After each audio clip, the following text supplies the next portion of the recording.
జనాలు నన్ను చూసినప్పుడు ఈ అమ్మాయి నడవలేదు, ఈ అమ్మాయి డిజేబుల్డ్, ఈ అమ్మాయి వల్ల కాదు అనుకోకుండా నన్ను చూడంగానే ఒక అచీవర్ కనిపించాలి సార్.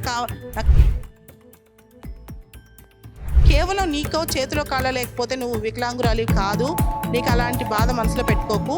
లివ్ లైక్ ఏ లైవ్ కరెంట్. నీ జీవితానికి అర్థం ఉండాలి, పరమార్థం ఉండాలి, చాలా ఇంపార్టెంట్. చిన్నప్పుడు మార్కులు తక్కువ వచ్చాయి, చిన్నప్పుడు నేను స్కూల్కి సరిగ్గా వెళ్ళలేకపోయాను, చిన్నప్పుడు నాకు ఇలా దిగులుంది, అవన్నీ పెట్టుకోకు. Fight back in life.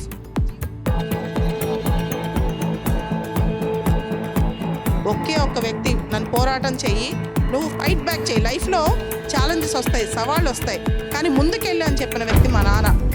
So ఈ పోరాటం ఎప్పటికీ ఆపద్దు. ఇది మన లైఫ్. సో మీకు ఒక చిన్న టెక్నిక్ చెప్తాను.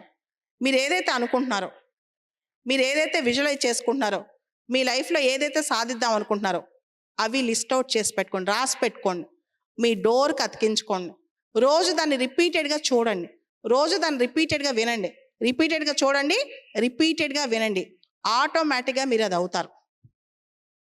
అండ్ ఇంకోటి కూడా చెప్తున్నా, మనిషికి ధైర్యం ఉండాలి, భయపడకూడదు. భయపడ్డామో బతుకున్నా వేస్టే. దేనికి భయం అనేది మన మనసులో రాకూడదు. మనిషిని చంపుతుంది ఏంటి తెలుసా? మనిషి సాధించలేకుండా ఉండటానికి కారణం ఏంటి తెలుసా? Self doubt. సెల్ఫ్గా మన పైన మనకున్న డౌట్, తర్వాత భయాలు. ఇవి తీసేస్తే మనిషి దేవుడి కన్నా బలవంతుడు.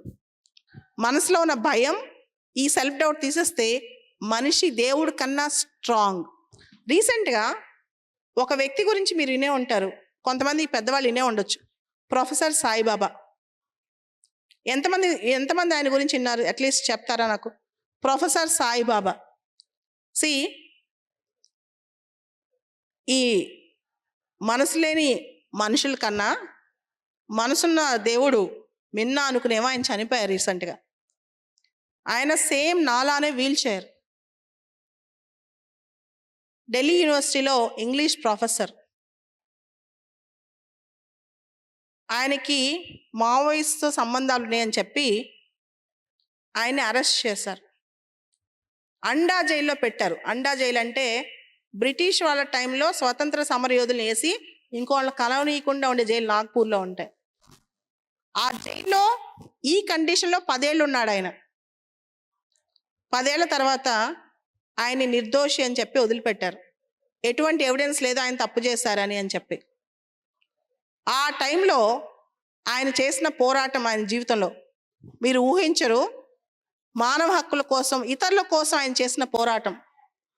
ఆయన చనిపోయేంత వరకు సమాజం గురించి, ప్రపంచం గురించి, ఇతరుల గురించి ఎక్కువ ఆలోచించారు. ఆయన చనిపోయేంత వరకు సమాజం గురించి, ప్రపంచం గురించి, ఇతరుల గురించే ఎక్కువ ఆలోచించారనమాట. అది ఆయన గొప్పతనం. అంటే నువ్వు నడవలేకపోయినా, నువ్వు చేయలేకపోయినా, నీకు ఎన్ని సమస్యలున్నా నీ సమస్యలు అసలు నీ సమస్యలే కాదు. దేనికి భయపడకు, పోరాడు, కరేజియస్గా ఉండు. ఇది చాలా చాలా ఇంపార్టెంట్ అన్నమాట. సో ఇక్కడ చాలామంది విద్యార్థులు ఉన్నారు. మీ అందరికి చెప్పేది ఏంటంటే, మీరు ఏదైతే చదువుకుంటున్నారో దానికి సంబంధించి రివిజన్ చేయండి, నోట్స్ ప్రిపేర్ చేసుకోండి. చదువు అంటే కేవలం పరీక్షలు కాదు, కాన్సెప్ట్స్ క్లారిటీ ఉంటే ఏదైనా సాధించవచ్చు. అండ్ ప్రపంచాన్ని 20 సంవత్సరాల క్రితం పరిపాలించింది సాఫ్ట్వేర్. 10 సంవత్సరాల క్రితం వరకు సాఫ్ట్వేరే టాప్. కానీ ఇప్పుడు ప్రపంచాన్ని నడిపించేది భవిష్యత్తులో ఏంటి తెలుసా? ఇక్కడున్న విద్యార్థులందరూ జాబ్ హోల్డర్స్ అయ్యేసరికి ప్రపంచాన్ని ముందు తీసుకెళ్ళేది AI, ఆర్టిఫిషియల్ ఇంటెలిజెన్స్. AI లేకుండా ప్రపంచం ఉండదు. సో మీరు ఎంత గొప్ప చదువులు చదివినా, ఏ రంగంలోకి వెళ్ళినా, మీరు IAS అవ్వచ్చు, IPS అవ్వచ్చు, డాక్టర్ అవ్వచ్చు, ప్రొఫెసర్ అవ్వచ్చు, ఏదైనా అవ్వచ్చు, మీ జీవితంతో AI ముడిపడి ఉంటుంది. AIతో మీ జీవితం ముడిపడి ఉంటుంది. కృత్రిమ మేధ అంటాం, ఆర్టిఫిషియల్ ఇంటెలిజెన్స్. అందరికీ చెప్తున్నా, ఇప్పటి నుంచి AI అనే అంశం మీద కొంత రీసెర్చ్ చేయండి, కొంత స్టడీ చేయండి, కొంత తెలుసుకుంటూ ఉండండి. ఆర్టిఫిషియల్ ఇంటెలిజెన్స్ అంటే ఏదో ఒక చిన్న సబ్జెక్ట్, అది అంటే దాన్ని సపరేట్గా వాళ్ళు కొంతమంది చదవాలనుకోవద్దు. మనం జీవితంలో ఏ రంగంలో ఉన్నా మీరు గొప్పవాళ్ళు అవ్వాలంటే టెక్నాలజీతో మీరు దగ్గర సంబంధం పెట్టుకోవాలి. టెక్నాలజీతో మీరు కనెక్ట్లో ఉండాలన్నమాట. ఆ టెక్నాలజీయే ఏఐ. ఏఐ అనేది ప్రపంచాన్ని ముందుకు నడిపించే టెక్నాలజీ. దాన్ని అంటే 20 సంవత్సరాల క్రితం మీరు చూసారు, ఎవరైతే సాఫ్ట్వేర్ ఇంజనీర్ అయ్యారో వాళ్ళు టక్కున జాబ్ వచ్చి అమెరికా వెళ్ళిపోవటం. ఎవరైతే భవిష్యత్తులో వితిన్ 3-4 ఇయర్స్లో ఏఐ టెక్నాలజీ మీద అవగాహన ఉంటుందో వాళ్ళు చాలా గొప్పవాళ్ళు అవుతారు. వాళ్ళకి ప్రపంచం అవసరం అవుతుంది, ప్రపంచానికి వాళ్ళు అవసరం అవుతారు అనమాట. సో అది మీరు ఏ రంగమైనా సరే, AI doctors, AI engineers, self driving cars, AI cars అంటే డ్రైవర్ లేని కార్స్, ఇవన్నీ ప్రపంచంలో రాబోతున్నాయి. ఇవన్నీ ప్రపంచాన్ని ముందుకు తీసుకెళ్ళిపోతున్నాయి అనమాట. ఇవన్నీ ప్రపంచంలో రాబోతున్నాయి, ప్రపంచాన్ని ముందుకు తీసుకెళ్ళబోతున్నాయి అనమాట. సో ఇటువంటివన్నీ మీరు ఎమర్జింగ్ టెక్నాలజీస్. ఇందాక చెప్పాను కదా, మా నాన్నగారు చెప్పేవాళ్ళు నాకు, లివ్ లైక్ ఏ లైవ్ కరెంట్ అని. సో మనం పాత పద్ధతిలో, మూస పద్ధతిలో, అయిపోయిన పద్ధతిలో ఉండకూడదు. మనం కొత్త పద్ధతిలో నేర్చుకోవాలంటే మాత్రం మీరు ఏ చదువు చదివినా, మీరు డాక్టర్ అయినా, ఇంజనీర్ అయినా, కలెక్టర్ అయినా, ఆ చదువుతో పాటు ఏఐ అనే అంశం మీద ఎక్కువ దృష్టి పెట్టండి. 2-3 అంశాలు బాగా వెళ్తాయి. ఒకటి సెమీ కండక్టర్స్, ఒకటి సూపర్ కంప్యూటర్స్, ఒకటి ఏఐ ఒకటి. వీటి మీద ఎక్కువ దృష్టి పెడితే మాత్రం మీకు సక్సెస్ అనేది ఈజీగా వస్తుంది. ఓకే, సో ఇదంతా నా లైఫ్ జర్నీ. గత 15-20 సంవత్సరాల నుంచి కూడా నేను సివిల్స్ పాస్ అయిన తర్వాత వీలైనంత మంది తెలుగు యువతని ఇన్స్పైర్ చేద్దామని చెప్పి చాలా చోట్లకి, ఆల్మోస్ట్ తెలుగు రాష్ట్రాలు 2 కూడా చాలా చోట్లకి వెళ్ళటం జరిగింది. మన యువతకి చాలా శక్తి ఉంది, కానీ మనమే మన యువతని ఆపేస్తాం అనిపిస్తాం. పేరెంట్స్ కూడా ఆపేస్తారు. ఏం తెలుసా, నువ్వు జస్ట్ డాక్టర్ అవ్వు, ఒక ఉద్యోగం తెచ్చుకో, నువ్వు జస్ట్ ఇంజనీర్ అవ్వు, ఒక జాబ్ తెచ్చుకో. పేరెంట్స్ కూడా పిల్లల యొక్క శక్తిని ఆపేస్తున్నారు. కాబట్టి పేరెంట్స్ అందరూ నేను చెప్పేది ఒకటే, ఇప్పుడు కొత్త చదువులు వస్తున్నాయి, కొత్త కోర్సులు వస్తున్నాయి, కొత్త ఆలోచన విధానం వస్తుంది. Smart work.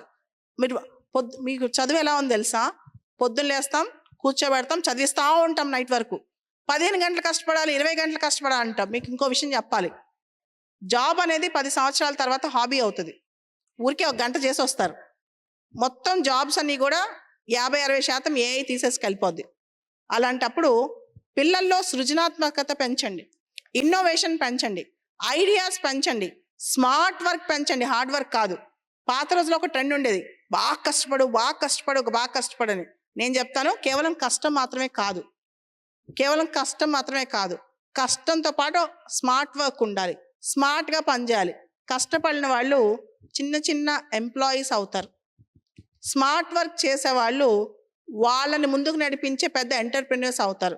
Let your child lead the country in some form, in some way, rather than making him as a small employee. Parents అందరూ, పిల్లలు కూడా మీకు చెప్తున్నాను, దేశాన్ని ముందుకు నడిపించాలి. కానీ దేశంలో ఒక చిన్న కంపెనీలో నాకు నెలకి 50,000 వస్తే చాలనే ఆలోచన, ఈ జాబ్ వస్తే చాలనే ఆలోచన పక్కన పెట్టండి. మీరు స్టార్ట్అప్స్ స్టార్ట్ చేయండి, ఎంటర్ప్రినర్స్ అవ్వండి, ఇష్టమైతే కలెక్టర్లు అవ్వండి, ఐపీఎస్ ఆఫీసర్స్ అవ్వండి, రకరకాల ఫీల్డ్స్ ఎంచుకోండి. అంతేకాని కేవలం నేను ఒక చిన్న జాబ్ వస్తే చాలు. పాత రోజులు ఎలా ఉండేది, జాబ్ రావాలి, పెళ్లి చేసుకోవాలి, తర్వాత పిల్లల్ని చదివించుకోవాలి, మళ్ళీ మనం రిటైర్ అయిపోవాలి. ఈ పద్ధతి ఉండదు ఇంక భవిష్యత్తులో మనం ఇన్నోవేటివ్ అవ్వాలి, స్మార్ట్గా పనిచేయాలి, ఐడియాస్తో పనిచేయాలి. Hard work is not just enough, smart work, new ideas and innovations are very important for the new youth. కొత్త తరానికి, కొత్త యువతకి కొత్త ఐడియాస్, కొత్త ఇన్నోవేషన్స్ చాలా అవసరం. వాటి మీద మీరు ఎంఫసైజ్ చేయండి, వాటి మీద మీరు వర్క్ చేయండి. ఇంకొకటి, ఆ పాత మూస పద్ధతి చదువులు, మూస పద్ధతి వ్యవహారం కాదు. లర్న్ న్యూ థింగ్స్, ఇన్నోవేషన్తో ఉండండి. And always connect with the current. అంటే ఈరోజు ఏం జరుగుతుంది, మోడీ గారు నేను ఏ దేశం వెళ్ళొచ్చారు, రష్యా వెళ్ళొచ్చారు, ఏం చేసి వచ్చారు, హమాస్ ఎక్కడ, హిజ్బుల్లా ఎందుకు ఇజ్రాయెల్తో యుద్ధం చేస్తోంది, ఇజ్రాయెల్ హిజ్బుల్లా మధ్య ఎందుకు గొడవ అవుతుంది, ఇజ్రాయెల్ హమాస్ మధ్య ఎందుకు గొడవ అవుతుంది, కెనడా ఎందుకు మన డిప్లొమాట్స్ని వెనక్కి పంపించేస్తుంది. ప్రతి అంశం మన నోట్లో ఉండాలి, మనం చెప్పగలగాలి. లివ్ లైక్ ఏ కరెంట్, లైవ్ కరెంట్.